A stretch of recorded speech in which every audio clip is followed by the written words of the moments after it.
Sobat Pajak, kembali lagi di podcast perdana Pajak Tanpa Batas, tempat di mana kita kupas tuntas dunia perpajakan secara santai tapi juga berbobot.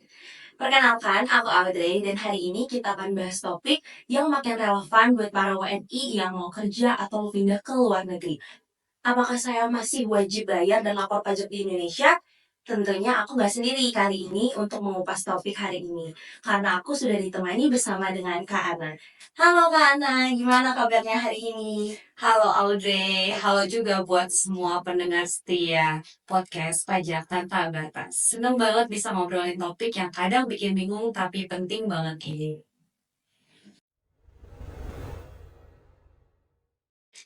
Oke, sebelum kita masuk ke studi kasus, mungkin kita ada baiknya perkenalan dulu kali ya Kak, dari dasarnya dulu. Mungkin Kak Ana bisa jelasin sedikit gitu ke rekan-rekan pajak tentang apa sih SPDN dan juga SPLN itu? Oke, boleh banget dong Audrey. Jadi, subjek pajak dalam negeri atau biasa kita sebut dengan SPDN adalah orang pribadi yang tinggal di Indonesia lebih dari 183 hari dalam jangka waktu 12 bulan atau yang meskipun tidak sampai 183 hari tapi mempunyai niat untuk bertempat tinggal di Indonesia.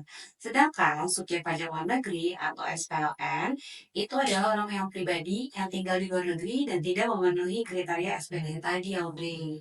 Nah, ini bisa mempengaruhi kewajiban pelaporan dan pembayaran pajak di mereka di Indonesia. Oh, jadi sebenarnya ini tuh bukan soal kewarganegaraan ya gitu ya Kak, tapi soal domisili dia dan juga niat dari tinggalnya dia gitu ya. Iya, tepat banget, Audrey. Makanya banyak yang masih keliru tentang Iya ini. betul, bener. Aku sendiri pun juga baru tahu ternyata tadi ada jangka waktunya gitu beberapa hari, kalau nggak salah 183 hari Iya, itu. gitu. Jadi rekan-rekan pajak jangan sampai lupa lagi untuk pembedanya antara SPDN dan juga SPLN ya. Nah, tadi kita udah dengerin nih dasar dari pembedaan SPDN dan juga SPLN ya Kak. Mungkin kita bisa langsung aja masuk ke studi kasus yang pertama.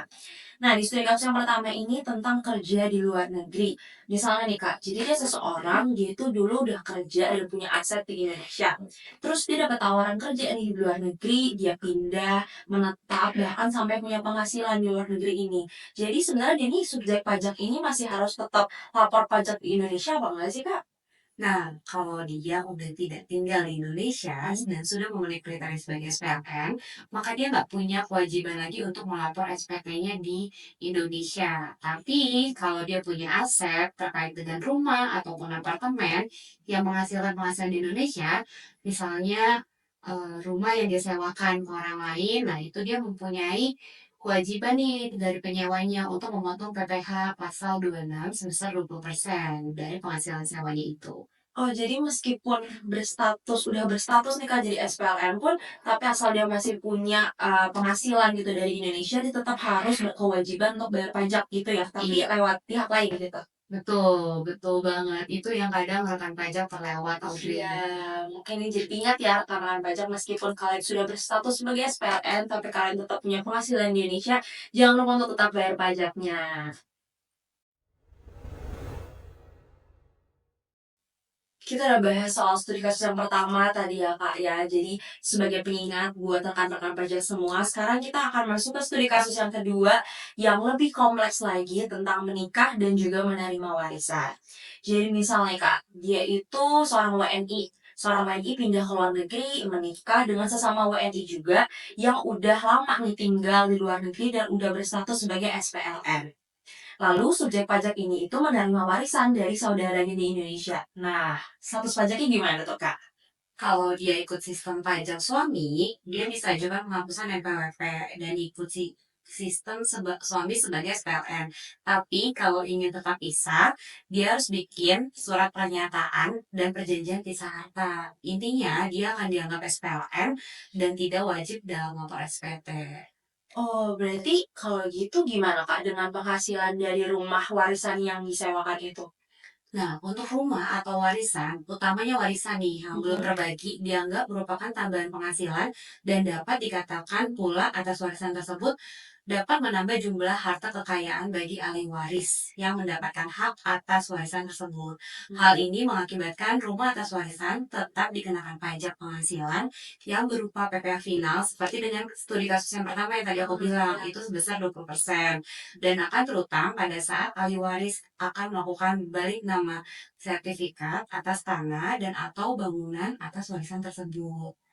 Gitu, Audrey. Jadi kalau misalkan untuk NPWP-nya gitu Kak, kalau untuk NPWP dari saudaranya Kak yang tadi yang meninggal itu berarti gimana Kak? Nah, kalau untuk NPWP-nya sendiri itu bisa dihapus setelah proses waris selesai dan semua aset sudah diwariskan ke ahli waris. Oke.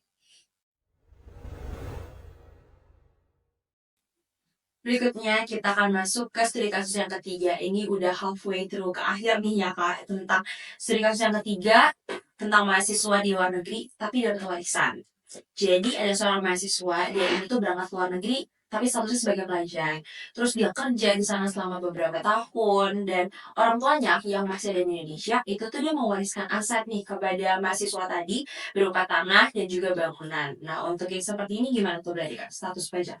Nah, untuk mahasiswa ini tentunya dianggap sebagai SPLN karena dia sudah lama tidak tinggal di Indonesia. Warisan itu sendiri bukan sebagai objek pajak, tapi kalau bangunan itu disewakan sama kayak yang tadi aku bilang di studi kasus yang pertama dan kedua, maka penghasilan sewanya tetap dikenakan PPh 26, pemotongan dilakukan oleh pihak penyewa. Oh, berarti sama ya Kak, kayak sebelumnya. Jadi untuk kewajiban perpajakannya lebih ke si pihak penyewanya Iya, gitu ya? betul banget. Dan penting untuk dicatat, mahasiswa tersebut tetap harus mencatat aset warisannya dalam SPT jika ia pernah menjadi SPDN. Tapi kalau belum punya PWP dan belum pernah jadi SPDN, bisa jadi tidak perlu lapor apapun. Oke, ini perlu di-take notes ya untuk rekan-rekan mahasiswa gitu.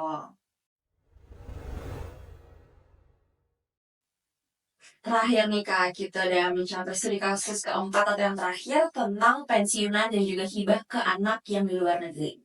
Jadi ada seorang wajib pajak. Nah, seorang wajib pajak tersebut ini tuh adalah pensiunan di Indonesia. Gitu.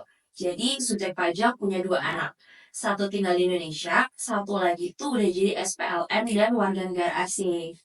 Si wajib pajak tersebut punya aset di dalam dan juga luar negeri. Dan dia itu punya rencana nih, dia berencana untuk menghibahkan asetnya ini ke luar negeri kepada anak-anaknya. Nah, kalau untuk yang seperti ini, gimana itu berarti pengaruh perpajakannya?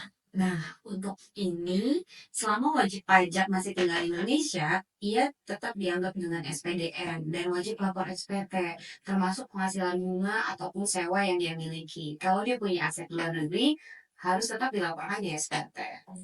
Oh, berarti meskipun pemberian ini kan maksudnya hibah ya, berarti kan hibah ini nggak dikenai pajak, berarti tetap ada kewajiban untuk pelaporan gitu, Kak? Iya, betul, betul. Untuk hibah selama diberikan kepada anak kandung dan tidak terkait usaha atau bisnis, maka hibah itu tidak dikenakan pajak. Tapi tetap dicatat sebagai pengalihan aset dalam SPT. Wah, Kak Ana, banyak banget hal menarik yang udah kita bahas nih hari ini. Ternyata status domisili itu sangat menentukan dalam kewajiban perpajakan ya, Kak ya? Iya, betul banget. Dan sayangnya masih banyak yang belum tahu bahwa pindah ke luar negeri tidak otomatis menghapus kewajiban pajaknya. Harus dicek status SPLN-nya, asetnya, dan juga jenis penghasilannya. Oke, thank you so much Kak Ana untuk penjelasannya. Dan gak kerasa kita udah sampai di penghujung podcast perdana kita. Semoga Sobat Pajak jadi makin paham dan bisa ambil keputusan yang tepat juga. Kalau masih bingung seperti yang tadi udah disampaikan oleh Kak Ana, jangan ragu untuk konsultasi di konsultan pajak kami. Siap. Pajak itu nggak harus bikin stres, asal kita ngerti aturannya, oke. Oke, kalau begitu sampai ketemu di episode selanjutnya. Jangan lupa untuk subscribe podcast kita dan juga share ke rekan-rekan pajak kalian. Pajak, jangan panik. Kita bahas bareng di Pajak Tanpa Batas.